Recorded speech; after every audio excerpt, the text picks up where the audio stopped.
Der 21.07.2019 war ein grauenvoller Tag in der Geschichte Hongkongs.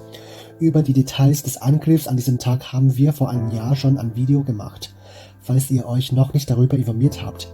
Nun möchten wir mehr auf die weitere Entwicklung des Angriffs fokussieren.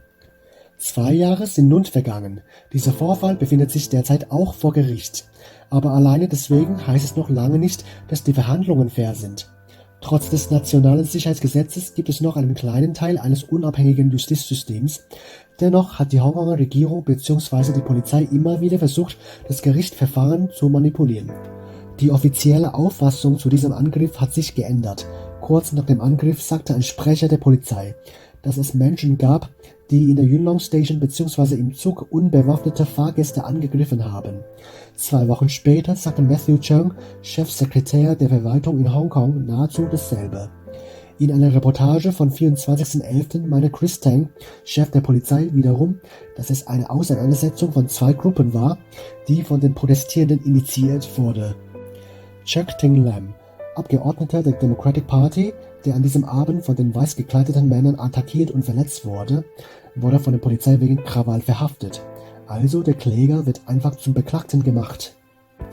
Njuk Ling Choi, eine Journalistin, hat für die Sendung Hong Kong Connection von Radio Television Hong Kong einen Dokumentarfilm über den Angriff gedreht. In dieser Dokumentarsendung hat sie versucht, die Besitzer einiger Fahrzeuge, die mutmaßlich Waffen an die Angreifer lieferten, ausfindig zu machen. Es hat sich herausgestellt, dass diese Fahrzeuge den dortigen Dorfführern gehören, die wiederum Verbindungen zu den Triadenbanden haben. Es ist eigentlich ein wichtiger Beweis für das Gerichtsverfahren.